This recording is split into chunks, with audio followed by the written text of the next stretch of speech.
जय हिंद दोस्तों। जो लोग महाभारत को काल्पनिक मानने वाले इस वीडियो को पूरा और ध्यान से देखें।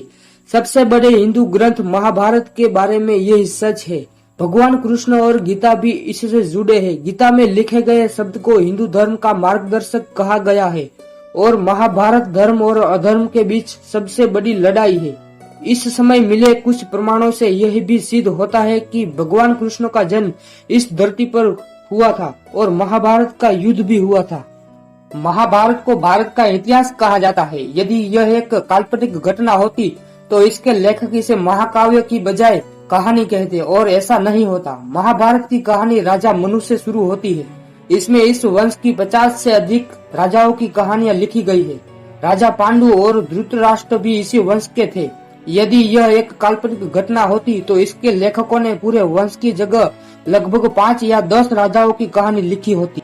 ऐसा कहा जाता है कि महाभारत के दौरान भगवान कृष्ण ने अर्जुन को गीता का उपदेश दिया था, जिसमें कलयुग की पूरी कहानी है।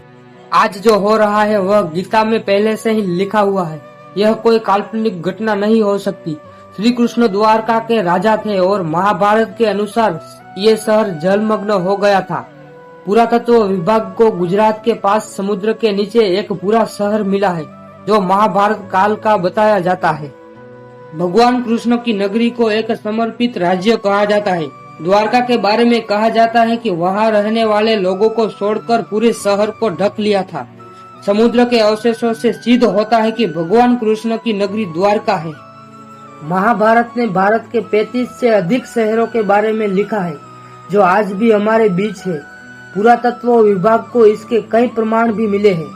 महाभारत में भारत और आसपास के कई देशों का वर्णन है। आज हस्तिनापुर उत्तर प्रदेश राज्य का मेरठ जिला है, जबकि गांधार आज अफगानिस्तान में कंधार शहर है।